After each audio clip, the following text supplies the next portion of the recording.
Hello everyone, welcome to study icon. आज की हमारी क्लास है इंडियन ज्योग्राफी की। ये इंडियन ज्योग्राफी का पार्ट 3 है। इसमें हम आज पढ़ेंगे भारत की प्राकृतिक सीमा, समुद्री सीमाओं के बारे में, भारत की समुद्री सीमा, चैनल और खाड़ियों के बारे में, भारत के समुद्र तट से लगने वाले राज्य और भारत की सीमा से लगे सागर कौन कौन से हैं। अब हम यहाँ पे देखेंगे भारत की समुद्री सीमाएं, खाड़ियाँ और चैनल के बारे में। भारत हिंद महासागर में सबसे लंबा तट रेखा वाला देश है। कौन सा है? तो सबसे लंबा तट रेखा रखता है भारत हिंद महासागर में। विश्व के सभी देशों को समुद्र में अधिकार देने के लिए अर्थात उनकी समुद्री सीमाएं निर्धारित करने के लिए 1982 में संयुक्त राष्ट्र संघ के सदस्य देशों के बीच एक समझौता हुआ था। तो उस समझौते का नाम दिया था United Nation Convention on the law of sea. क्या दिया था? United Nation Convention on the law of sea कहा जाता है। इसके द्वारा भारत को 3 प्रकार से समुद्री सीमा में बांटा गया है। तो कौन कौन सी है? प्रादेशिक समुद्री सीमा, अवांछित मंडल, अनन्य आर्थिक क्षेत्र। अब यहाँ चलते हैं प्रादेशिक समुद्री सीमा क्या है। तो आप यहाँ पे मैप पे देख सकते हैं, यहाँ पे मैंने मैप पे भी दिया हुआ है। और आधार से रेखा समुद्र में 12 समुद्री मील। आप यहाँ देख सकते हैं आधार से रेखा 12 समुद्री मील प्रादेशिक समुद्री सीमा है। समुद्र में प्रादेशिक समुद्री सीमा 12 नॉटिकल मील तक भारत का संपूर्ण अधिकार होता है। तो कितना? 12 नॉटिकल मील तक भारत का संपूर्ण अधिकार होता है। 1 नॉटिकल मील का कितना होता है समुद्री मील का? तो 1.8 मील होता है। आंतरिक जल क्या है? इसमें मैं आपको बता दूं, तट रेखा और आधार रेखा के बीच जो जल होता है उसे आंतरिक जल कहते हैं। तो भारत का जो तटीय क्षेत्र है वह कैसा है? तो टेढ़े मेढ़े तटीय क्षेत्र है। आधार रेखा टेढ़े मेढ़े तटों को मिलाने वाली रेखा को आधार रेखा कहते हैं। जो इस प्रकार से भारत की जो ये रेखा है वह इस तरीके से टेढ़ी मेढ़ी है। इसमें एक जो रेखा है इसको इस तरीके से मिलाए, इसी को हम क्या कहते हैं? आधार रेखा। और जो इसके अंदर का ये जल होता है इसी को आंतरिक जल कहते हैं। अब यहाँ पे जानते हैं वांछित मंडल या संलग्न क्षेत्र। आधार रेखा से समुद्र में 24 समुद्री मील तक वांछित मंडल सीमा है। वांछित मंडल में भारत को 3 प्रकार के अधिकार दिए जाते हैं। तो भारत को यहाँ पे कितने अधिकार हैं? 3 प्रकार के। कौन कौन से हैं वो? सीमा शुल्क वसूली का, वहाँ पे भारत अपनी सीमा पे सीमा शुल्क वसूल कर सकता है। साफ सफाई का अधिकार भारत को होता है अपने सीमा तटीय क्षेत्र का। और वित्तीय अधिकार, कारोबार करने का अधिकार वहाँ पे होता है। अनन्य आर्थिक क्षेत्र, तो ये अनन्य आर्थिक क्षेत्र क्या है? तो आधार रेखा से 200 समुद्री मील, कितना? 200 समुद्री मील तक भारत का अनन्य आर्थिक क्षेत्र होता है। 200 समुद्री मील तक भारत नए द्वीपों का निर्माण कर सकता है। वहाँ पर भारत अपने नए द्वीपों का निर्माण भी कर सकता है। वैज्ञानिक परीक्षण कर सकता है। वहाँ पर प्राकृतिक संसाधनों के दोहन का संपूर्ण अधिकार होता है। यानी कि जितना भी वहाँ पर प्राकृतिक संसाधन होंगे उनको भारत उपयोग कर सकता है। अब जानते हैं चैनल के बारे में।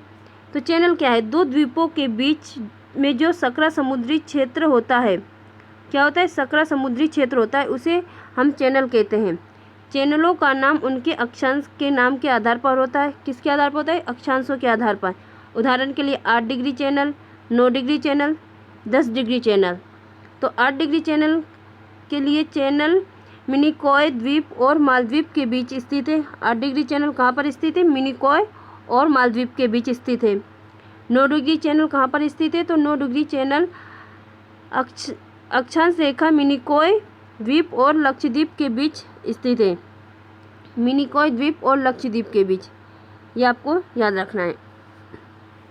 और 10 डिग्री चैनल कहाँ पर है? तो 10 डिग्री अक्षांश रेखा लिटिल अंडमान कार निकोबार द्वीपों के बीच स्थित है। कौन कौन से? लिटिल अंडमान और कार निकोबार द्वीप के बीच स्थित है। कोको चैनल क्या है?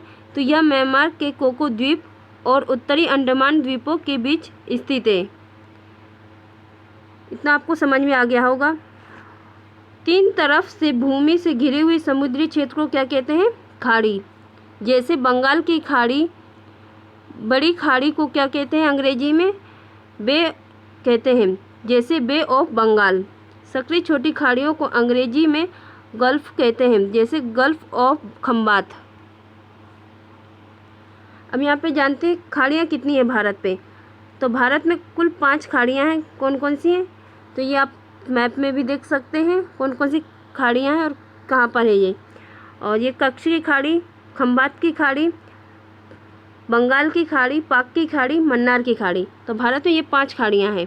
कच्छ की खाड़ी, यह गुजरात के कच्छ जिले के पास से है। यह एक दलदली क्षेत्र है। कहाँ पर है यह?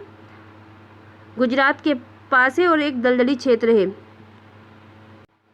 यहाँ पर भारत और पाकिस्तान के बीच सरक्रिक के दलदली क्षेत्र पर अधिकार को लेकर मतभेद बना रहता है।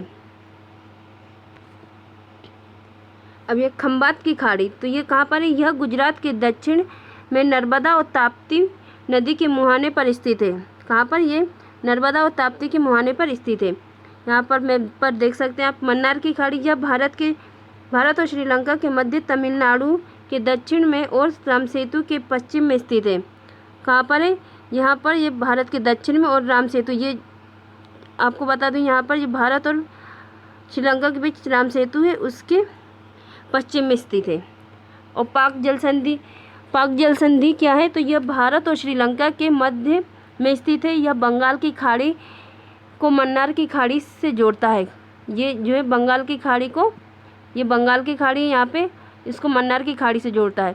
तो पाक का यहाँ पे मतलब पाकिस्तान नहीं है। पाक को इंग्लिश में लिखते हैं PALK, पाक। तो यहाँ पे L साइलेंट होता है। अब बंगाल की खाड़ी, यह भारत के पूर्वी तट पर स्थित एक बड़ी खाड़ी है।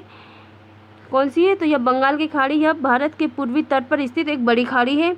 अंडमान निकोबार द्वीप समूह इसी खाड़ी में स्थित है। जो आप ये देख सकते हैं, ये अंडमान निकोबार द्वीप समूह है, इसी खाड़ी में स्थित है। बंगाल की खाड़ी के पूर्व छोर पर इंडोनेशिया द्वीप समूह भी है, जिसे पूर्वी द्वीप समूह भी कहते हैं। अब भारत की सबसे बड़ी खाड़ी कौन सी है? तो ये बंगाल की खाड़ी है। भारत की सबसे दक्षिणी खाड़ी कौन सी है? तो मन्नार की खाड़ी है, ये एकदम दक्षिणी में है। भारत से सीमा लगाने वाले सागर कौन कौन से हैं? तो ये 2 सागर है, अरब सागर और हिंद महासागर। भारत की आंतरिक सीमा से लगने वाला सागर कौन सा है? जो आंतरिक सीमा से कौन सा है? वो हिंद महासागर है। आपको ये यहाँ पे आप देख सकते हैं हिंद महासागर को। हिंद महासागर बंगाल की खाड़ी का भाग है, क्योंकि ये पूरा यहाँ तक जितना फैला हुआ है पूरा बंगाल की खाड़ी है। तो ये पूरा हिंद महासागर बंगाल की खाड़ी का हिस्सा है। अब यहाँ पे जानते हैं समुद्र तट से लगने वाले राज्य कौन कौन से हैं। तो वे समुद्र तट से लगने वाले भारत के 9 राज्य हैं। कौन कौन से? तो गुजरात, महाराष्ट्र, गोवा, कर्नाटक, केरल, तमिलनाडु, आंध्र प्रदेश, उड़ीसा और पश्चिम बंगाल। ये 9 राज्य हैं जो समुद्र तट से लगे हुए हैं। तो यहाँ पे आप मैप में देख सकते हैं गुजरात को, महाराष्ट्र, गोवा, कर्नाटक, केरल, तमिलनाडु, आंध्र प्रदेश, उड़ीसा, पश्चिम बंगाल।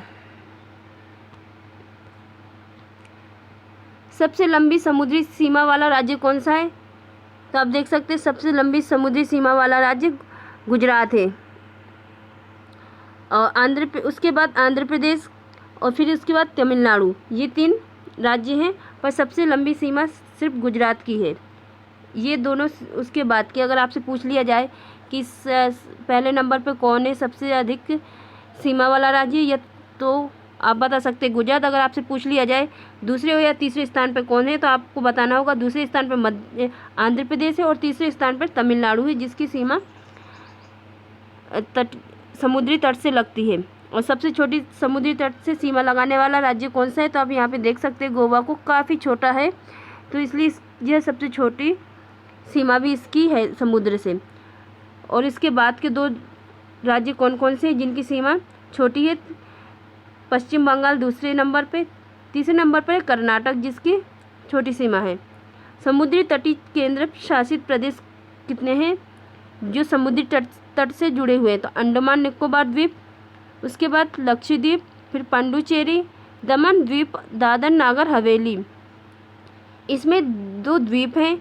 कौन से हैं वह द्वीप? तो लक्षद्वीप और अंडमान निकोबार द्वीप इसमें हैं। अब यहाँ पे बात करते हैं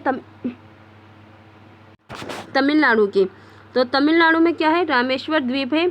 रामेश्वर द्वीप के ऊपर पम्बन द्वीप है। यहाँ पे आप देख सकते हैं रामेश्वर के ऊपर पम्बन द्वीप है। पम्बन द्वीप का दक्षिणी हिस्से को धनुषकोडी कहते हैं। इसका जो दक्षिणी हिस्सा है उसको हम धनुषकोडी कहते हैं। धनुषकोडी से लेकर जाफला प्रांत एक स्थलीय संधि है। इसी को राम सेतु, एडम ब्रिज या आदम का पुल भी कहते हैं। जाफना श्रीलंका का एक क्षेत्र है। किसका क्षेत्र है ये? श्रीलंका का। भारत का सबसे निकटतम समुद्री द्वीपीय देश कौन सा है? तो वो श्रीलंका है। पाक यह एक जलसंधि है जो भारत और श्रीलंका को अलग करती है। यहाँ पे आप देख सकते हैं मैप में कि अब किस प्रकार से भारत और श्रीलंका को अलग करती है।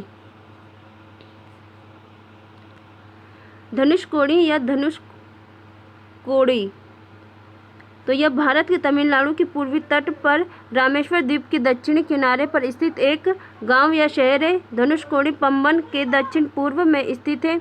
धनुषकोडी से लेकर जाफना प्रांत एक स्थलीय संधि है। इसी को राम सेतु, एडम ब्रिज कहते हैं।